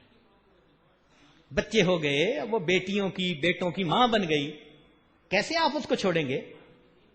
طلاق ہو گئی، خاوند کو دوسری بیوی مل جائے گی، بیوی کو دوسرا خاوند مل جائے گا۔ ذرا بتاؤ ان معصوم بچوں کو ماں باپ کہاں سے ملیں گے؟ کیا قیامت کے دن وہ معصوم بچے پوچھیں گے نہیں آپ سے کہ جب ہم چھوٹے تھے، کھیلنے کی ہماری عمر تھی، آپ نے ہماری امی کی محبت سے محروم کر دیا تھا؟ اس بچے نے قیامت کے دن گریبان پکڑ لیا، کون آپ کو چھڑائے گا؟ تو اولاد ہونے کے بعد عقل سے کام لینا چاہیے، یہ چھوٹی سی بات ہوتی ہے۔ اللہ فرماتے ہیں وَأَخَذْنَ مِنْكُمْ مِيثَاقًا غَلِيظًا، یہ عورتیں تم سے ایک پکا وعدہ لے کر نکاح کے بعد تمہارے گھر آئی ہیں، بھاگ کے تھوڑا آئی ہیں۔ وہ آپ گئے تھے، رشتہ مانگا تھا، مجمع کے اندر اقرار کیا تھا کہ میں اس کو قبول کرتا ہوں بیوی کے طور پر، اس کی ذمہ داریوں کو میں پورا کروں گا۔ تو اس لیے نبی علیہ السلام نے فرمایا خیرکم خیرکم لأہلہ، تم میں سے سب سے بہتر وہ ہے جو تم میں سے اپنے اہل خانہ کے لیے بہتر ہے۔ شریعت نے ایک حکم اور بھی دیا، فرمایا کہ خاوند کو جیسے ہی اللہ گنجائش دے، سب سے پہلا کام یہ کرے کہ بیوی کے لیے گھر بنائے۔ اگر زیادہ پیسہ ہے تو الگ گھر ہو، زیادہ پیسے نہیں تو چلو گھر کے اندر کوئی کمرہ الگ، جس میں وہ تھوڑی دیر کے لیے الگ اپنی زندگی پرائیویسی میں گزار سکے۔ یہ شرعاً عورت کا حق ہے، اس کو ایسی جگہ پرووائڈ کرنا۔ ہمارے حضرت رحمۃ اللہ فرماتے تھے لا ایمان لمن لا مکان لہ، جس کا مکان نہیں اس کا ایمان نہیں۔ بڑی مجھے حیرت ہوتی تھی، خیر بڑی دیر کے بعد، بڑے عرصے کے بعد میں نے ہمت کر کے ایک دن عرض کر دیا کہ حضرت میں بچہ ہوں، کچا ہوں، سمجھ نہیں ہے مجھے، تو آپ جو یہ فرماتے ہیں نا مجھے اس کی حکمت سمجھ میں نہیں آتی، تو آپ ذرا سمجھا دیجئے کہ آپ ایسی بات کیوں فرماتے ہیں کہ جس کا مکان نہیں اس کا ایمان نہیں۔ تو حضرت نے فرمایا کہ دیکھو ہم نے خود تجربہ کیا، جو خاوند اپنا مکان نہیں بیوی کے لیے بناتے، کرائے کے مکانوں میں ان کو رکھتے ہیں، اگر ایکسیڈنٹ سے کسی وجہ سے خاوند کی موت آ جائے تو بیوی کرایہ کہاں سے دے گی؟ جب کرایہ دار آ کے کھٹکھٹائے گا اور اس کے پاس کرائے کے پیسے نہیں ہوں گے تو وہ بیوی تنگ آ کر ایسے بول بولے گی جو کفریہ ہوں گے، اور ہو سکتا ہے وہ ایمان سے خارج ہی ہو جائے۔ اس لیے پہلا حق کہ اپنے بیوی بچوں کو سر چھپانے کی جگہ دو۔ دوسرا حق کہ اپنی حیثیت کے مطابق بیوی کا ماہانہ پرسنل خرچہ باندھ دیا جائے۔ مثال کے طور پر ایک آدمی $200 دے سکتا ہے، ایک آدمی 300 دے سکتا ہے، کوئی 100 ہی دے سکتا ہے، جتنا آپ مناسب سمجھتے ہیں حیثیت کے مطابق اتنا آپ خرچہ باندھ دیں۔ اور شریعت نے کہا کہ یہ خرچہ دینے کے بعد آپ اس سے یہ مت پوچھیں کہ وہ خرچ کہاں کیا، یہ اس کی اپنی سویٹ ول ہے۔ کیوں؟ اس کی پرسنل ضرورت ہے، وہ اپنی پرسنل ضرورت کی کوئی چیز خریدنا چاہتی ہے، یا ایسا بھی تو ہوتا ہے کہ اس کے گھر بھانجا، بھتیجا، بھانجی، بچے چھوٹے چھوٹے آ گئے تو اس کا جی چاہتا ہے میں خالہ ہوں، پھوپھی ہوں، میں کسی کو کپڑے لے کے دے دوں، میں کسی کو گفٹ لے کے دے دوں، میں کھانے کے لیے کینڈیز لے کے دے دوں، تو اتنی تو گنجائش ہو نا کہ وہ اپنی مرضی سے کچھ خرچی کر سکے۔ یا پڑوسن ہے، کوئی کلاس فیلو ہے اس کی جو غریب ہے اور یہ چاہتی ہے کہ میں اس غریب عورت کو کچھ سپورٹ کر دیا کروں، شریعت نے کہا کتنی وجوہات ہیں جہاں اس کو یہ گنجائش ملنی چاہیے، لہذا یہ خرچہ دینے کے بعد اب آپ اس سے ہرگز مت پوچھیں اس نے کہاں اس کو خرچ کیا۔ ہم میں سے کتنے ہیں جو بیویوں کو باقاعدہ ان کا خرچہ دیتے ہیں؟ ایک ہوتا ہے گھر کا خرچہ، وہ الگ چیز ہے. گھر کے خرچے کے لیے اکثر مرد جو ہیں وہ پیسے دے دیتے ہیں کہ ہاں جی یہ گھر کا خرچہ چلائیں. شریعت نے کہا نہیں، یہ تو گھر کا خرچہ ہے. ہم بات کر رہے ہیں پرسنل خرچے کی. پرسنل خرچہ اس کو دو اور اس کے بعد مت پوچھو. مگر اچھی بیویاں ان پیسوں کو بھی سنبھال لیتی ہیں اور ضرورت پڑتی ہے تو اپنے خامند کو پھر وہ لا کے دے دیا کرتی ہیں، اسی کے قرضے اتارتی ہیں کئی مرتبہ. مگر شریعت نے اس چیز کا حکم دیا. پھر شریعت نے کہا کہ اس کو اپنے محرم رشتہ داروں سے ملنے کی اجازت دینا، یہ بھی خامند کی ذمہ داری. چنانچہ 1 سال گزر گیا، اس کا جی چاہتا ہے کہ میں اپنے والدین سے ملوں، تو بھئی اس کو اپورچونٹی دینی چاہیے اگر آپ سپورٹ کر سکتے ہیں. ایک یہ ہے کہ سپورٹ ہی نہیں کر سکتے تو یقیناً بیوی آپ کے ساتھ ہوگی. 5 سال 7 سال بیویاں خامدوں کے ساتھ رہتی ہیں، واپس ماں باپ کو ملنے نہیں جاتی. ان کو پتہ ہوتا ہے کہ خامند سفر کا خرچہ افورڈ ہی نہیں کر سکتا. مگر ہم نے تو ایسی صورتیں دیکھی کہ جہاں افورڈ بھی کر دیتے ہیں اور جانے بھی نہیں دیتے. چنانچہ ایک حافظ صاحب تھے ایمریٹ میں، انڈیا کے سلسلے میں بیٹھتے. اہلیہ صاحبہ ماشاءاللہ ان کی عالمہ فاضلہ. کیا ہوا؟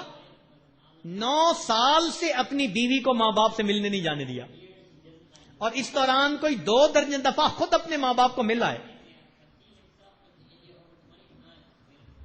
یا اللہ، انسان ہے، کوئی پلاسٹک کا کھلونا تو گھر میں نہیں نہ لے کے آگے. تو 9 سال بیویوں کو ماں باپ سے نہ ملنے دینا، یہ کوئی انسانیت تھوڑا ہے. ایسی بھی شریعت نے نہیں مرد کو حاکم بنایا. تو اگر گنجائش بھی ہو اور اس کا جی بھی چاہ رہا ہو تو مرد کی ذمہ داری کہ اس کو اپنے محرم رشتہ دار، ماں باپ بہن بھائی جو محرم تعلق والے ہیں ان کے ساتھ ملنے کی اجازت دینی چاہیے. اور اگر قریب رہتے ہیں، فرض کرو ایک شہر میں، تو چلو بھائی ہفتے میں 1 دفعہ اجازت دے دو، وہ جا کے مل آیا کرے. مگر میاں بیوی کہیں نہ کہیں ایڈجسٹمنٹ کر لے کہ اتنے وقفے کے بعد ملنا ہے، بیوی بھی خوش رہے، خامد بھی خوش رہے.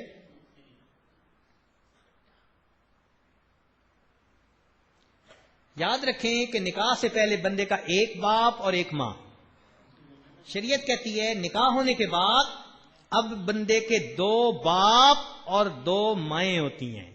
شریعت نے ساس اور سسر کو بھی ماں اور باپ کا درجہ دیا ہے. تو اگر نہیں ملنے دے رہا تو اپنے ہی ماں باپ سے نہیں ملنے دے رہا. اس نظر سے سوچیں. شریعت نے کہا کہ تم اس طرح محبت پیار کی زندگی گزارو گے تو اللہ رب العزت تمہارے ساتھ خوش ہوں گے. نبی علیہ الصلوۃ والسلام اپنے اہل خانہ کے ساتھ بہت محبت کی زندگی. حدیث پاک میں آتا ہے کہ ایک مرتبہ عائشہ صدیقہ رضی اللہ تعالی عنہا اونٹ پر سوار تھیں اور ان کا اونٹ جو تھا وہ ذرا تیزی سے بھاگنے لگا. تو نبی علیہ الصلوۃ والسلام نے اونٹ کو بھاگتے دیکھا تو فرمایا واہ عروساہو، ہائے میری دلہن. یہ الفاظ اللہ کے پیارے محبوب صلی اللہ علیہ وسلم نے فرمایا، اور یہ شادی کے موقع پر نہیں تھے، بعد میں. اتنی تو محبت کا اظہار ہے نا کہ اونٹ تیزی سے بھاگا تو اللہ کے حبیب فرماتے ہیں ہائے میری دلہن. اتنی محبت تو دل میں تھی نا جی. یہ کس کے لیے تھی؟ امت کی تعلیم کے لیے تھی. چنانچہ عید کا دن تھا اور گھر کے باہر حبشی لوگ جو تھے وہ کچھ کھیل کر رہے تھے، دوڑ بھاگ رہے تھے. نبی علیہ السلام نے فرمایا عائشہ تم نے کھیل دیکھنے؟ جی اللہ کے نبی. تو نبی علیہ السلام دروازے میں کھڑے ہو گئے اور عائشہ صدیقہ رضی اللہ عنہا کو پیچھے کھڑا کر لیا اور اپنے یہ جو کندھا ہوتا ہے نا ادھر انہوں نے ٹھوڑی رکھ لی اور یہاں سے ایسے دیکھنے لگ گئی، یعنی خود پردے میں تھی. اب دیکھتی رہی. اللہ کے نبی پوچھتے کہ دیکھ کافی ہے؟ نہیں ابھی اور دیکھنا ہے. پھر کھڑے رہے، کافی ہو گیا؟ نہیں ابھی اور دیکھنا ہے. جب تک عائشہ صدیقہ رضی اللہ تعالی عنہا انہوں نے خود نہیں کہا ہاں اب میں نے دیکھ لیا جی بھر کے، نبی علیہ الصلوۃ والسلام اس وقت تک ان کو کھیل دکھاتے رہے. یہ نبی علیہ الصلوۃ والسلام ایک دفعہ باہر تشریف لے گئے تو اس زمانے میں ٹوائلٹ بنے ہوئے نہیں ہوتے تھے سفروں میں جب جاتے تھے. تو عشاء کے بعد نبی علیہ السلام اہل خانہ کے ساتھ نکلے کہ عورتیں ذرا ضرورت سے فارغ ہو جائیں. کھلی زمین تھی. نبی علیہ السلام نے فرمایا عائشہ اور دوڑیں. اللہ کے حبیب صلی اللہ علیہ وسلم کتنا تقوی، کتنی خشیت، کتنا آخرت کا معاملہ، کتنا زہد فی الدنیا، مگر مجھے اور آپ کو ایک مثال دے رہے ہیں کہ دیکھو بیویوں کے ساتھ رہنا کیسے ہے. اور عائشہ دوڑیں. چنانچہ عائشہ صدیقہ رضی اللہ عنہا دوڑنے لگی. اب نبی علیہ السلام نے ان کو بڑھنے دیا، آگے بڑھنے دیا. جب وہ آگے بڑھ گئی نا تو آگے بڑھنے کے بعد وہ مسکرائیں، اے اللہ کے نبی میں آگے نکل گئی. نبی علیہ السلام خاموش. پھر کچھ دنوں کے بعد پھر ایسا ہی موقع آ گیا. نبی علیہ السلام نے پھر فرمایا او حمیرہ دوڑیں. چنانچہ پھر دوڑ لگائی. اب نبی علیہ السلام خود آگے بڑھ گئے، اور جب آگے بڑھے تو نبی علیہ السلام نے فرمایا عائشہ تلک و تلک، کہ پہلے تو بڑھ گئی تھی نا تو آج میں نے آگے بڑھ کر تمہارا حساب پورا کر دیا. اگر کہنا ہاتھ اٹھائیں آپ میں سے کس کس نے بیوی سے دوڑ لگائی؟ دوڑ تو وہ لگائے گا نا جو محبت پیار سے رہے گا، اور جو جابر بن کے رہے گا فرعون کی طرح تو اس نے کیا دوڑ لگانی. یہ ازدواجی زندگی عبادت بن سکتی ہے اگر ہم اس کو نبی علیہ السلام کی سنت کے مطابق گزاریں. یہ پھولوں کی سیج بن سکتی ہے، جنت کا نمونہ بن سکتی ہے. چنانچہ شریعت نے کہا کہ خاوند اپنی بیوی کے ساتھ محبت و پیار کا تعلق رکھے. میرے پاس ایک مرتبہ ایک مسئلہ آیا. میاں بیوی دونوں چاہتے تھے جی 3 سال ہو گئے ہماری ایک دوسرے سے بنتی نہیں ہے، لہذا آپ اجازت دیں تو بس ہم ماں باپ کو بتائیں سیپریشن کے لیے. دونوں بیٹھ تھے، پڑھے لکھے تھے. میں نے ان کو کہا کہ بھئی آپ اپنا فیصلہ 6 مہینے کے لیے ذرا ڈیفر کر لو، تو میں آپ لوگوں کو کچھ مشورے دیتا ہوں، اس کے مطابق دیکھو گاڑی چلتی ہے کہ نہیں. ان کا ٹھیک. اب ان کی بات چیت سے فگر آؤٹ تو میں نے کر لیا تھا کہ مسئلہ کیا. تو میں نے خاوند کو کہا کہ دیکھیں آج کل بزنس کے حالات اچھے نہیں ہیں.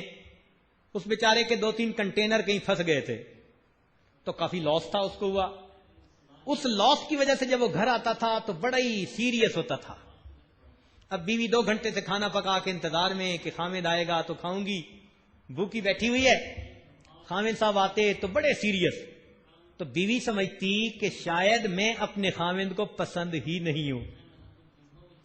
اب جب وہ یوں سوچتی کہ میں پسند ہی نہیں ہوں تو اسے غصہ آتا.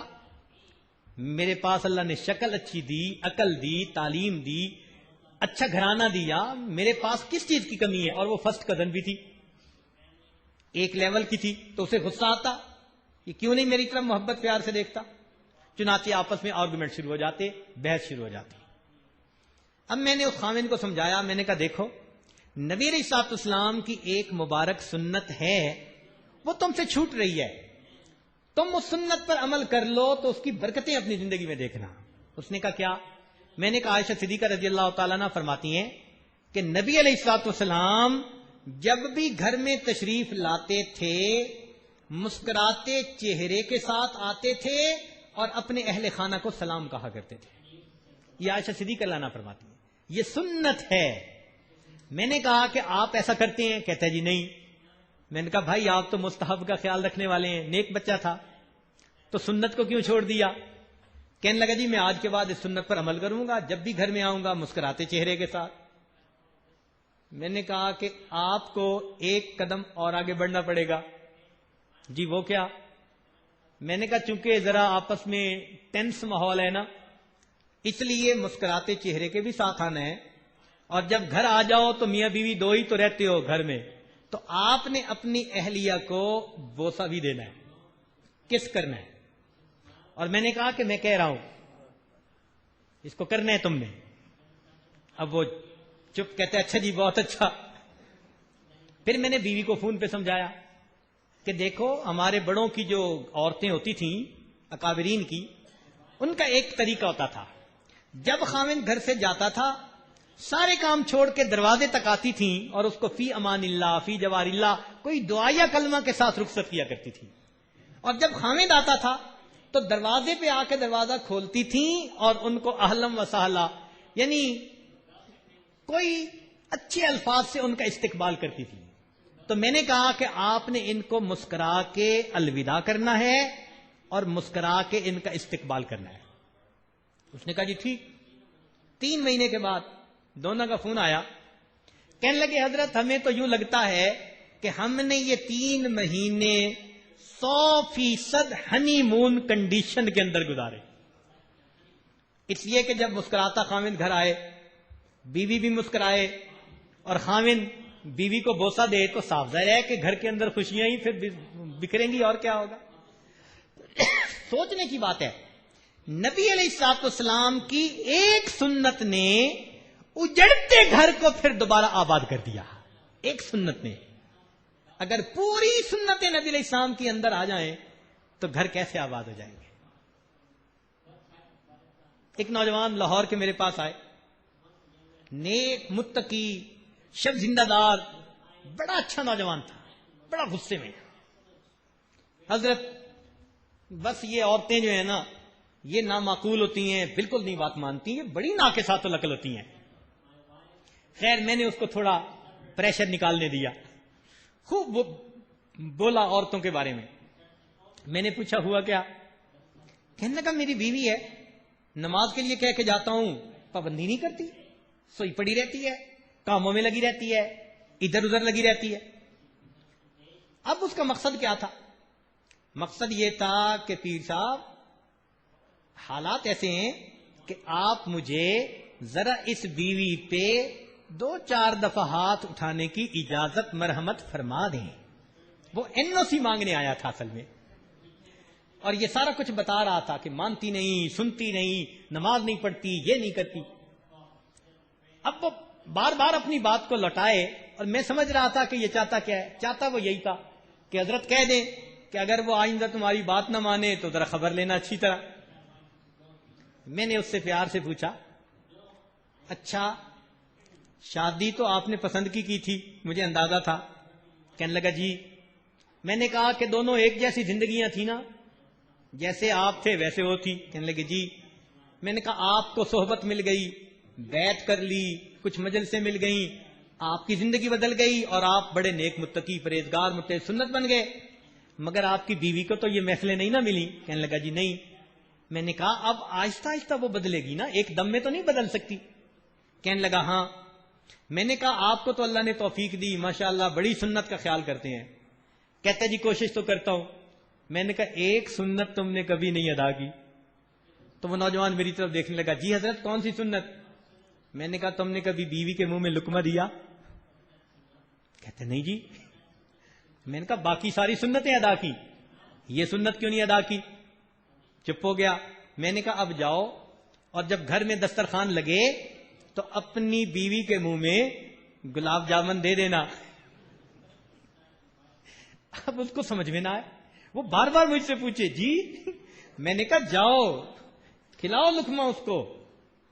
جب اس نے دیکھا نا کہ سیریس ہیں اور کہہ رہے ہیں تو وہ اٹھ کے گیا, اور الحمدللہ کہ دوسرے دن آ کر کہنے لگا کہ حضرت کل میاں بیوی ہم جب حسب معمول کھانا کھانے بیٹھے اور میں نے لقمہ اپنی بیوی کے منہ میں ڈالا تو اس کی آنکھوں سے خوشی کے آنسو نکل آئے. وہ مجھ سے پوچھنے لگی کہ آپ نے یہ کام کیسے کیا؟ میں نے کہا کہ مجھے پیر صاحب نے کہا کہ یہ سنت ہے. کہنے لگی نبی علیہ السلام کی سنتیں ایسی ہیں؟ میں نے کہا ہاں. کہنے لگی اچھا آج کے بعد میں بھی دینی زندگی گزاروں گی. میری بیوی نے برقع کرنے 5 وقت نماز پڑھنے کا اپنی زندگی میں ارادہ کر لیا.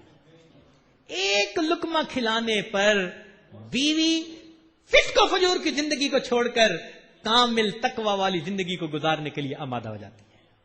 تو کیا خاوند ایک لقمہ نہیں کھلا سکتا؟ اللہ اکبر کبیرہ. تو ہمیں گھروں میں الفت و محبت کی زندگی گزارنی ہے. اچھا نوجوان بچے یہ اگر آپس میں کبھی روٹھ بیٹھتے ہیں, ناراض ہوتے ہیں, تو پھر ان کو ایک دوسرے کی ضرورت ہوتی ہے تو منا بھی لیتے ہیں.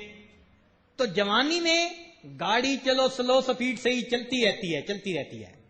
اب بڑا مسئلہ جب بنتا ہے نا وہ آ کے بڑھاپے میں بنتا ہے, جب ایک دوسرے کی بایولوجیکل ضرورت کم ہو جاتی ہے اور اس وقت بس طبیعتیں بھی حساس ہو جاتی ہیں. نوجوانوں کو تو نہیں پتا, لیکن بوڑھوں کو تو پتا ہے نا کہ بڑھاپے میں طبیعتیں کیسی ہوتی ہیں. بتائیں نوجوانوں کو, بوڑھوں سے معذرت کے ساتھ, چونکہ میں بھی اب اسی لائن میں شامل ہوں نا, اس لیے کوئی فرق نہیں. ایک بوڑھے میاں کسی ڈاکٹر کے پاس گئے, جا کر کہتے ہیں ڈاکٹر صاحب میری بینائی کم ہو گئی. اس نے کہا جی بڑھاپا ہے. ڈاکٹر صاحب مجھے کانوں میں سنائی بھی نہیں دیتا. کہا بڑھاپا ہے. ڈاکٹر صاحب میرے 3-4 دانت بھی ٹوٹ گئے ہیں. ان کا بڑھاپا ہے. ڈاکٹر صاحب مجھے کھانا بھی ہضم نہیں ہوتا. اس نے کہا جی بڑھاپا ہے. تو بوڑھے میاں کو غصہ آیا, کہنے لگے یہ کیا بات ہوئی, بڑھاپا ہے بڑھاپا ہے بڑھاپا ہے. اس نے کہا بڑے میاں یہ بھی بڑھاپا ہے.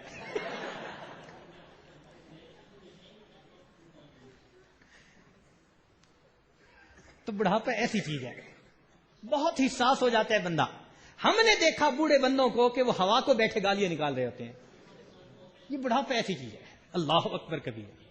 ایک بوڑھے میاں ڈاکٹر کے پاس گئے کہ ڈاکٹر صاحب میری اس ٹانک میں درد ہوتی ہے. تو اس نے چیک اپ کر کے کہا کہ بڑے میاں بڑھاپے کی وجہ سے درد ہوتی ہے.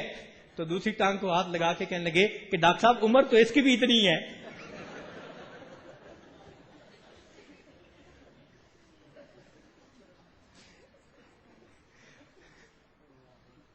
تو خیر مقصد بتانے کا یہ تھا کہ اس عمر میں طبیعت میں چڑچڑاپن آ جاتا ہے, حساس طبیعت ہوتی ہے, غصہ جلدی آ جاتا ہے دونوں کو, عورت بوڑھی ہو یا مرد بوڑھا ہو.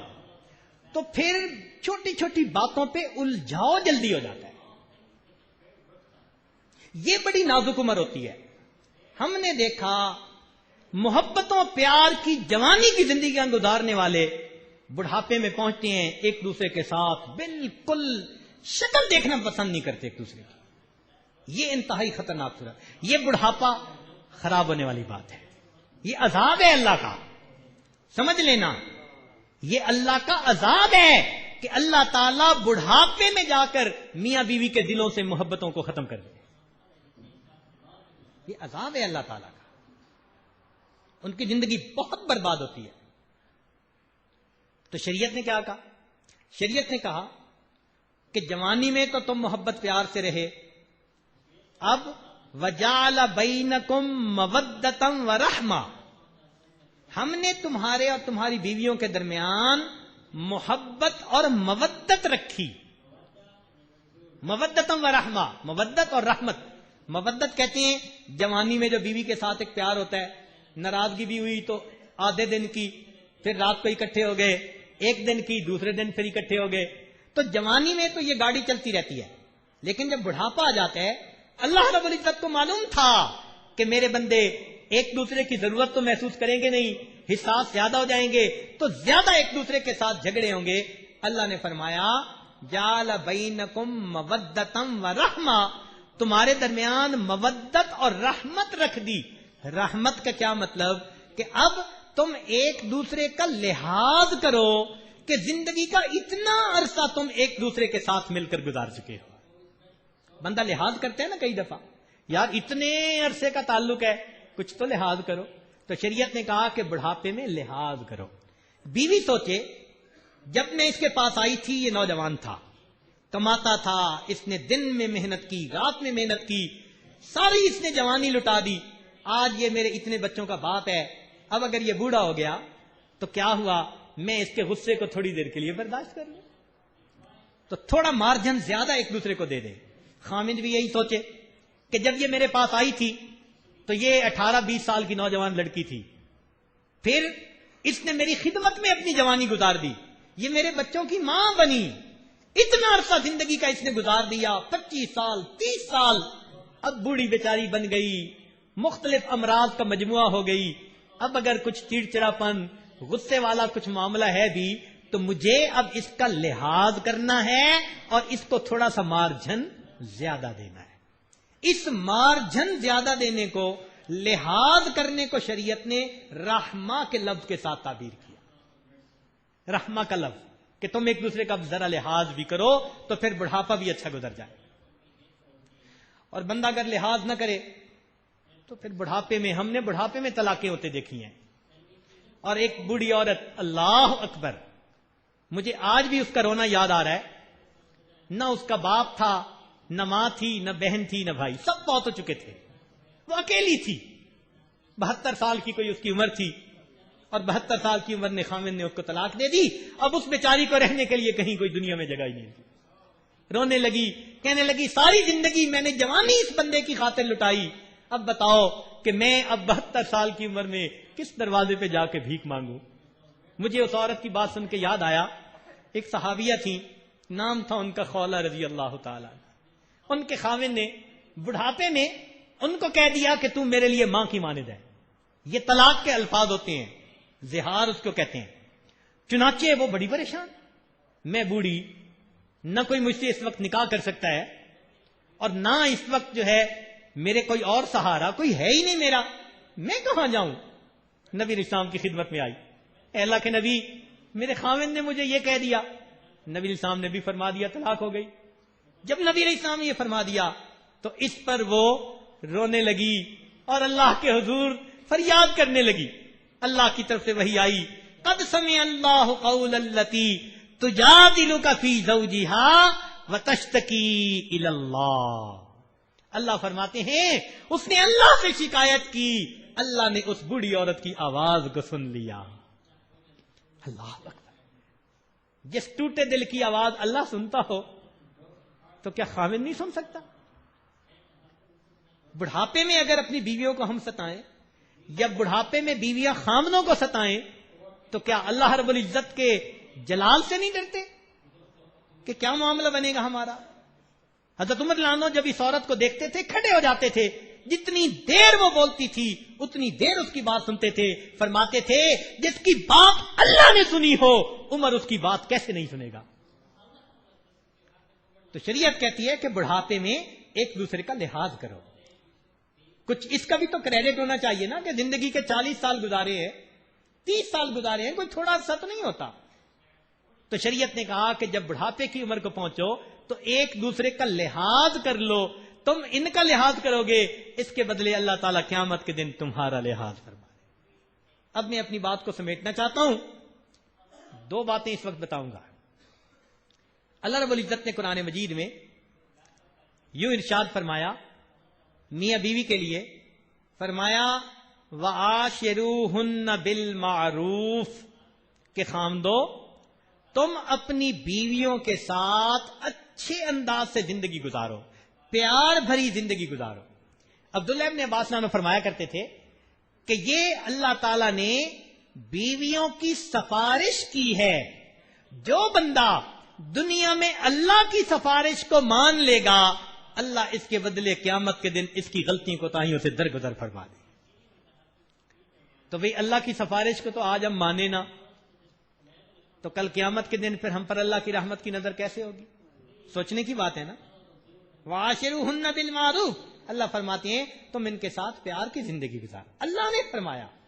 اور دوسری بات سنیے کہ نبی علیہ الصلوۃ والسلام نے آخری لمحے میں جو الفاظ کہے، جیسے مقرر تقریر کرتے ہیں نا تو آخری چند فکروں میں لب لباب بیان کر دیتا ہے. نبی علیہ السلام نے پوری دعوت کی زندگی میں جو تعلیمات دی ان کا لب لباب آخر پہ فرمایا یہ تھا. کیا؟ آخری وقت میں جو الفاظ نبی علیہ السلام کی زبان سے نکلے وہ تھے التوحید. التوحید، توحید پر جمع رہنا، وما ملکت ایمانکم، اور جو تمہارے ماتحت ہیں تم ان ماتحتوں کے حقوق کے بارے میں اللہ سے ڈرتے رہنا. اس میں بیوی سب سے پہلے آتی ہے. تو نبی علیہ الصلوۃ والسلام کے آخری نصیحت یہی ہے کہ بیویوں کے بارے میں اللہ سے ڈرتے رہنا. اب ہم اگر جانوروں کی طرح ان کو ڈیل کریں گے تو پھر قیامت کے دن نبی علیہ السلام کو کیا چہرہ دکھائیں گے؟ اللہ اکبر کبیرہ. حدیث پاک میں آتے ہیں کوئی بندہ اپنے ماتحت پر ظلم برتتا ہے، کرتا ہے، نبی علیہ السلام نے فرمایا انا حجیجہ یوم القیامہ، میں اس ماتحت کا قیامت کے دن وکیل بنوں گا اللہ کے سامنے. اللہ اکبر. حدیث پاک پڑھی، کتنی دیر روتا رہا. اے اللہ کے حبیب، اگر آپ وکیل بن گئے تو خاوند کو کون چھڑائے گا؟ اللہ کے حبیب فرماتے ہیں انا حجیجہ یوم القیامہ، میں قیامت کے دن اس کا وکیل بنوں گا. تم نے زیادتیاں کی ہوں گی, ظلم کیے ہوں گے, ستایا ہوگا, نکاح کر کے گھر بٹھا دیا, خود دوسروں کے ساتھ انوالو رہے ہوگے, راتیں ان کے ساتھ گزاری, دن ان کے ساتھ گزارے, تمہارے فون ان کے ساتھ میسجز میں ہر وقت مصروف رہتے تھے, بیوی بات کرنا چاہتی تھی جھڑک دیتے تھے, بیوی سے شکل دیکھنا گوارا نہیں کرتے تھے, دوسروں کے ساتھ تم محبت کی باتیں بناتے تھے. فرمایا انا حجیجہ یوم القیامہ, میں قیامت کے دن ان کا وکیل بنوں گا, میں تمہارے گریبان پکڑوں گا. اللہ اکبر کبیرہ. اس لیے ہمیں چاہیے ساری محبتیں, ساری چاہتیں ہم اپنی بیویوں کے لیے, اپنے بچوں کے لیے گھر میں دیں. اللہ بھی خوش ہوگا, اللہ کے حبیب بھی خوش ہوں گے. چنانچہ حدیث پاک ذمہ داری کے ساتھ سنا رہا ہوں, نبی علیہ السلام نے فرمایا جب کوئی بیوی اپنے خاوند کو دیکھ کر مسکراتی ہے, خاوند اپنی بیوی کو دیکھ کر مسکراتا ہے, اللہ رب العزت ان دونوں کو دیکھ کر مسکراتے ہیں. اللہ رب العزت ہمیں الفتوں بھری زندگی گزارنے کی توفیق عطا فرمائے. فرصت زندگی کم ہے محبتوں کے لیے, لاتے ہیں کہاں سے وقت لوگ نفرتوں کے لیے.